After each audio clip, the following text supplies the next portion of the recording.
नमस्ते and welcome to my channel Deep Astro Universe. सभी को राधे राधे, ओम नमः शिवाय। आज से मैं नवंबर 2024 महीना सभी लग्न राशि वालों के लिए कैसा रहेगा इसकी शुरुआत करूंगी। मैंने सभी लोगों से एक प्रश्न किया था, सिर्फ तो 3 लोगों ने ही जवाब दिया।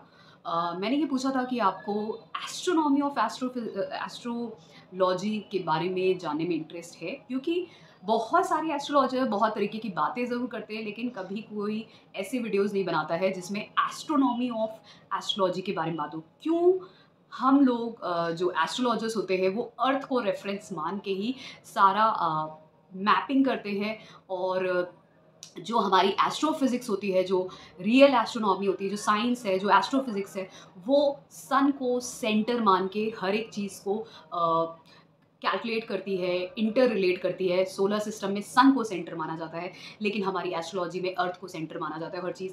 तो अगर ये सब वीडियोस में भी आपको इंटरेस्ट है तो मैं उसका प्रॉपर एक बहुत ही अच्छा एनिमेटेड वीडियो बना के आप सभी को समझाने के लिए कि कैसे एस्ट्रोलॉजी की शुरुआत हुई, क्योंकि एस्ट्रोलॉजी की शुरुआत कोई एज अ एस्ट्रोलॉजर नहीं हुई थी। एस्ट्रोलॉजी की शुरुआत हुई थी कुछ ऐसे ऋषि मुनि से जो बहुत ही ज़्यादा एस्ट्रोनॉमिकली एडवांस थे। वो उस समय के एस्ट्रोनॉमर्स थे, एस्ट्रोफिजिसिस्ट थे, कि बहुत सारे ऐसे ऋषि मुनि हैं जिनको एज अ एस्ट्रोफिजिसिस्ट जाना जाता है, और वो बहुत बड़े बड़े इंस्टीट्यूट्स में उनके स्टैच्यूज लगे हैं, और उनका नाम एज अ एस्ट्रोलॉजर भी जाना जाता है। शकुंतला देवी जो इतनी बड़ी मैथमेटिशियन थी, वो भी एक एस्ट्रोलॉजर थी, न्यूमरोलॉजिस्ट थी। क्योंकि ये जो एस्ट्रोलॉजर वाली जो कैलकुलेशन है ना, अगर आपको कोई भी ऐसा एस्ट्रोलॉजर दिखता है जो कहता है मैं सिर्फ एस्ट्रोलॉजी करता हूँ, उसके अलावा कुछ मैंने लाइफ में किया नहीं, थोड़ा सा डाउट करिएगा।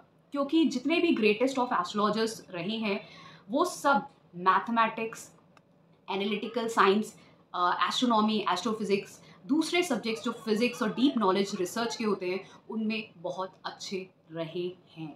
क्योंकि ये जो एस्ट्रोलॉजी है, ये वो विद्या है जिसका कॉम्बिनेशन, जिसके चार्ट में सबसे अच्छे तरीके से जुपिटर, मरकरी, एनालिटिकल जो और इंटेलेक्ट के जो प्लैनेट्स होते हैं वो जितने अच्छे और अच्छी तरीके से कॉम्बिनेशन बना लेंगे। अच्छे का मतलब सिर्फ ये नहीं है कि वो एग्जॉल्टेड है, या अच्छा और अच्छी तरीके से कॉम्बिनेशन बना रहे हैं। D1 और D9 चार्ट में, D60 चार्ट में आप ये देख सकते हैं, उससे पता चलता है आपका होरा लॉर्ड क्या है।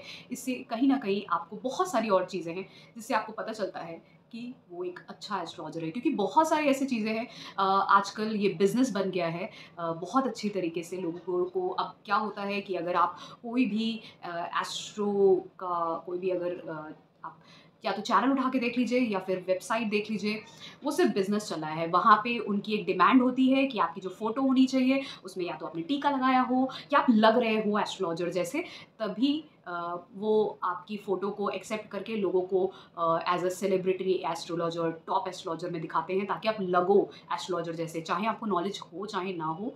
और उनको बिजनेस है, पैसे कमाने हैं। सो यही अभी फ़िलहाल चल रहा है हमारे सोसाइटी में आसपास। बट कभी मैं स्लोली जैसे जैसे वीडियोस में प्रोसीड करूँगी, क्योंकि मेरा एक्चुअली में वे ऑफ गिविंग और इम्पार्टिंग नॉलेज का सिर्फ रीज़न यही है रिलेटेड टू एस्ट्रोलॉजी, कि लोगों को ये पता चले कि एक्चुअली में जब ये विद्या शुरू हुई लॉर्ड ब्रह्मा से, तब वो लोग कौन थे, क्या वो एस्ट्रोलॉजर थे? वो एस्ट्रोलॉजर नहीं थे, ठीक है? ये मैं पहले बहुत क्लियर कर दूँ, वो एस्ट्रोलॉजर नहीं थे।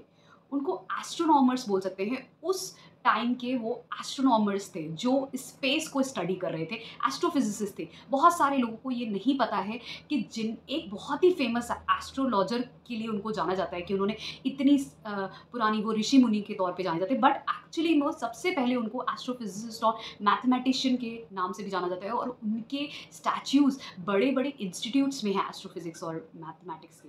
सो बहुत सारी चीज़ें हैं। ये जो लोगों का जो डिलेमा है ना, और जो बहुत सारे नोशंस हैं, प्री कंसीव नोशन, लोगों ने जो धारणाएं बना रखी हैं, उसको थोड़ा सा ब्रेक करना है एस्ट्रोलॉजी के बारे में। तो अभी शुरुआत करते हैं पहले वीडियो से, जो नवंबर का है। वो है मेष लग्न वालों के लिए। मेष लग्न वालों के लिए अगर मैं बात करूं, तो आपके जो लग्न का स्वामी है मंगल देव का कहीं ना कहीं, क्योंकि ट्रांजिट 28 अक्टूबर को ही कर्क राशि में, उनकी नीच राशि में हो जाएगा, आपके चौथे भाव में, और वो अष्टम भाव के भी स्वामी है।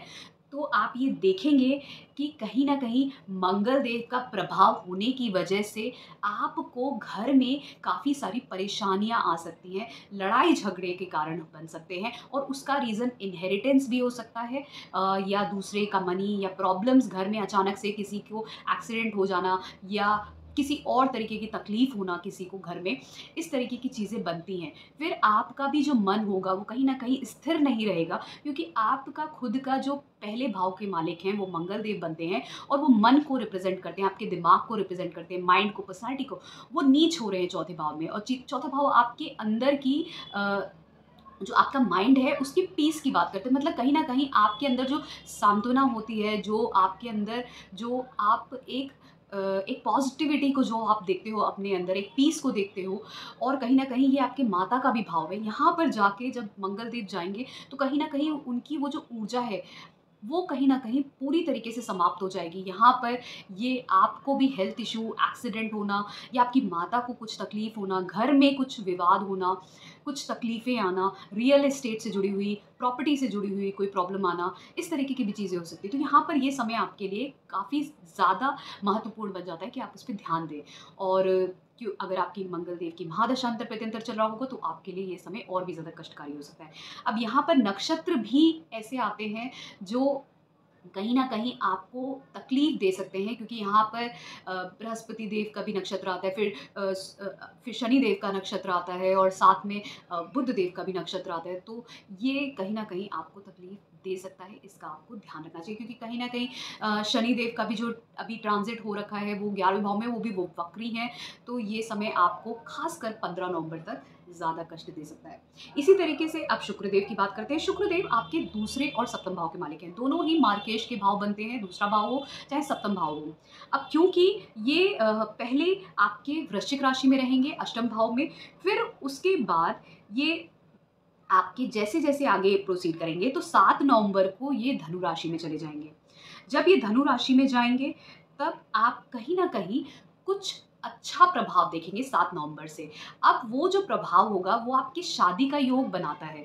बहुत सारे मेष लग्न राशि वाले जो शादी के लिए इंतज़ार कर रहे थे, घर परिवार में कुछ अच्छा हो, भाग्य से धन बढ़े, आपके घर परिवार में अच्छे खुशियाँ आएँ, आपका फैमिली बिज़नेस है या कोई व्यापार करना चाह रहे हैं, शुरुआत करना चाह रहे हैं, व्यापार आपका खुद का है, उसको बढ़ाना चाह रहे हैं, शादी करना है, ये सब चीज़ों के लिए अब आपका भाग्य 7 नवंबर के बाद से साथ देगा और बहुत अच्छे बदलाव का इंडिकेशन दिखता है। यहाँ पर कोई धार्मिक यात्रा भी हो सकती है आपकी, आप ट्रैवल भी कर सकते हैं, फैमिली के साथ भी ट्रैवल कर सकते हैं। अगर आपके स्पाउस हैं, पति-पत्नी हैं, आप शादीशुदा हैं, उनके साथ भी आपका ट्रैवल हो सकता है। कोई धार्मिक यात्रा, कोई छोटी यात्रा भी। बहुत सारे लोग इस वक़्त कोई ज्ञान का, हायर एजुकेशन का अध्ययन करने के लिए भी आगे बढ़ सकते हैं, इसका भी यहाँ पर योग बनता है। फिर बात करते हैं सबसे बड़े जो ट्रांज़िट और बदलाव हुए हैं, जो अक्टूबर से ही हो जाएँगे, जो नवंबर में भी आपको दिखेंगे, वो हैं शनि देव वक्री तो हैं, साथ में वो राहु देव के नक्षत्र में 15 नवंबर तक, और राहु देव शनि देव के नक्षत्र में, और फिर शनि देव मार्गी भी हो रहे हैं 15 नवंबर से। तो ये सारे बदलाव होंगे, मार्गी हो जाएँगे, उसके बाद क्या प्रभाव होगा शनिदेव का, इसके लिए मैं सेपरेट वीडियो बनाऊँगी। लेकिन इसमें आपको कहीं न कहीं ये दिखेगा कि शनिदेव क्योंकि राहु देव के नक्षत्र में है और राहु देव शनिदेव के नक्षत्र में, तो ये 15 नवंबर तक मैंने जैसे बोला, बहुत सारे लोगों को बहुत अच्छे लाभ मिल सकते हैं कार्य क्षेत्र से जुड़े हुए। कार्य क्षेत्र को बढ़ाने के लिए, आपके स्टेटस और प्रोफ़ेशन को बढ़ाने के लिए, आपको और ज़्यादा लाभ देने के लिए ज़िंदगी में, वो भी फ़ॉरेन कंट्रीज़ से, मतलब विदेशों से या विदेशी भूमि से, या आपके देश में ही किसी फ़ॉरेन कल्चर के इंसान की, मतलब दूसरे स्टेट से, दूसरे प्रदेश से भी जो आपके लिए फ़ॉरेन हैं। अगर आप नॉर्थ इंडियन हैं तो साउथ इंडिया से, ईस्ट से हैं तो वेस्ट से, तो कुछ ऐसा जहाँ पे कल्चरली चीज़ें अलग हो। ऑनलाइन का भी ये कहीं न कहीं योग बनता है कि ऑनलाइन भी आप काम कर सकते हैं। कुछ एक्सपोर्ट-इम्पोर्ट का काम होना, इस तरीके के भी काम, कहीं न कहीं वो एक ट्रैवलिंग इन्वॉल्व होगी, जहाँ पे आपका एक्सपेंडिचर भी होगा, ट्रैवलिंग भी होगी, इस तरीके के आपके योग बनते हैं। तो ये अच्छा समय है आपके लिए अच्छे बदलाव का, खासकर कार्य क्षेत्र से जुड़े हुए।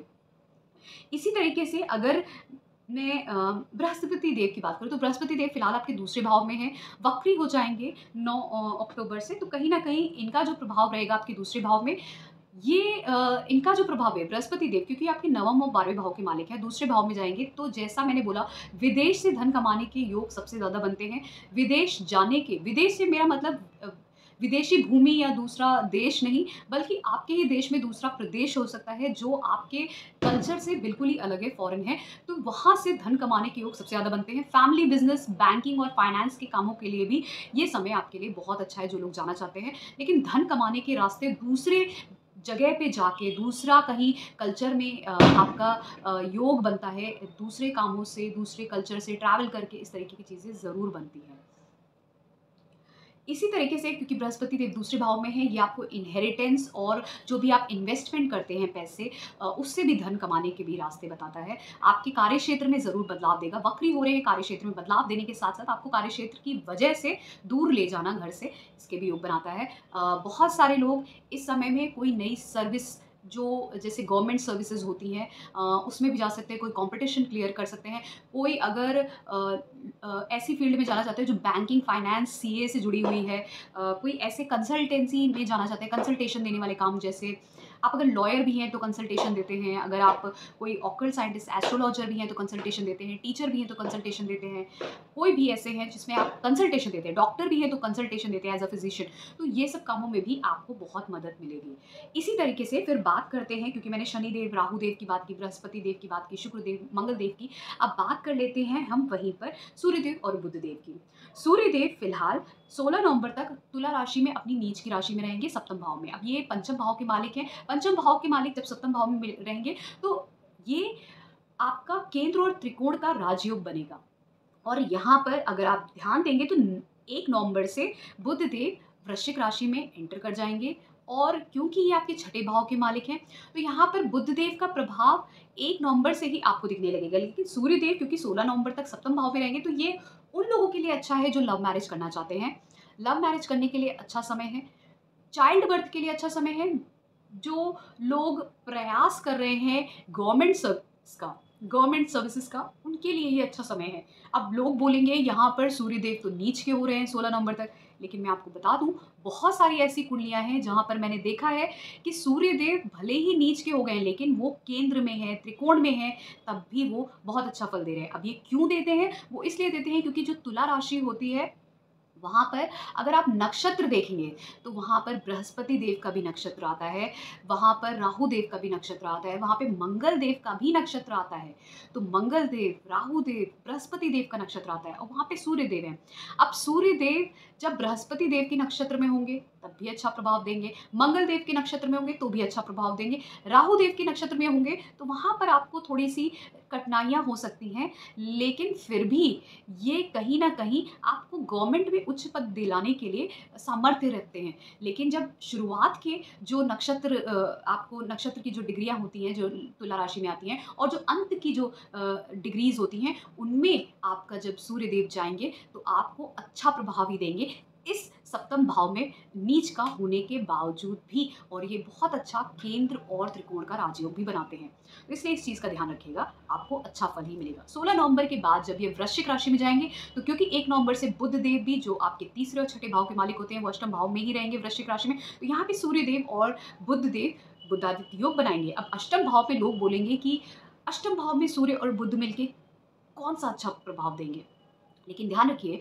वृश्चिक राशि एक ऐसी राशि है जो गूढ़ विद्या, बहुत जो डीप रिसर्च की, डीप नॉलेज की, जो ज्ञान की भी है, और साथ में बहुत ज़्यादा हर्डल्स और आपकी डेथ, जो आपके जो अंत है, जीवन का जो अंत है उसको भी बताती है, जीवन के अंत के बाद जो आपका उदय है उसको भी बताती है, जो अंदर की गहराइयाँ हैं उनको भी बताती है, जिनमें रिसर्च भी आती है, एस्ट्रोलॉजी भी आती है, धन भी आता है, इनहेरिटेंस भी आती है, आपके इन लॉज के लिए भी है। तो जो लोग प्रयास कर रहे थे अगर कि किसी ऐसी रिसर्च रिलेटेड किसी सब्जेक्ट में जाना, गवर्नमेंट सर्विसेज में जाना, जो रिसर्च से जुड़े हुए हैं, जो ऐसे इनकम टैक्स, एक्साइज ड्यूटी, जो आपके इंश्योरेंस से जुड़े हुए हैं, जो आपके इवन आप सर्जन बनना चाहते थे, क्योंकि तीसरे भाव के मालिक बनते हैं यहाँ पे बुधदेव। वो तीसरा भाव हैंड स्किल्स का है, हाथों के स्किल्स का है। जो रिसर्च रिलेटेड साइंटिस्ट और रिसर्चर बनना चाहते हैं उनके लिए ये समय बहुत अच्छा है। तो ये अष्टम भाव में सूर्यदेव और बुधदेव आपको गवर्नमेंट जॉब और अच्छे सर्विसेज की तरफ भी ले जा सकते हैं।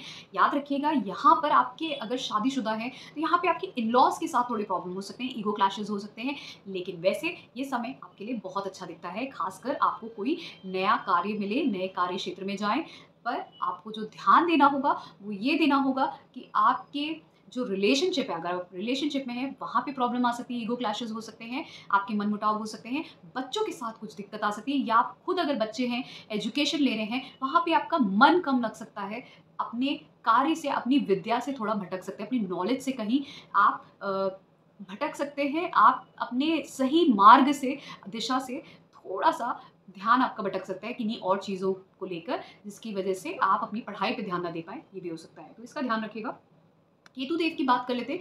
केतु देव क्योंकि आपके छठे भाव में ही है, और अभी क्योंकि बृहस्पति देव की दृष्टि भी है वहाँ पर, केतु देव की राशि से बहुत सारे ट्रांजिट, जहाँ पे केतु देव छठे भाव में वहाँ पे ट्रांजिट हो रहे हैं, तो इसलिए काफ़ी हद तक जो उनका प्रभाव है छठे भाव का जो प्रभाव होता है कहीं न कहीं वो ये होता है कि वो आपको, आपके जो मैटरनल फैमिली है, जब छठे भाव में केतु देव जाते हैं तो उनसे थोड़ा-सा मनमुटाव करते हैं। आपके मैटरनल अंकल, जो आपके मामा हैं, चाचा हैं, उन लोगों से थोड़ा-सा मनमुटाव करते हैं, या जो डेली आपकी लाइफ़ है, जो आप डेली लाइफ़ में करते हैं, वहाँ पे जो डिसिप्लिन चाहिए होता है, जो रूटीन चाहिए होता है, उस रूटीन को आपका डिस्टर्ब कर देते हैं कहीं न कहीं, और प्रॉब्लम्स लाते हैं। जैसे अगर आप कार्य क्षेत्र में जाना चाहते हैं तो वहाँ पे हर्डल लेके आएँगे, आपके कार्यों में हर्डल लेके आएँगे जो डेली के होते हैं।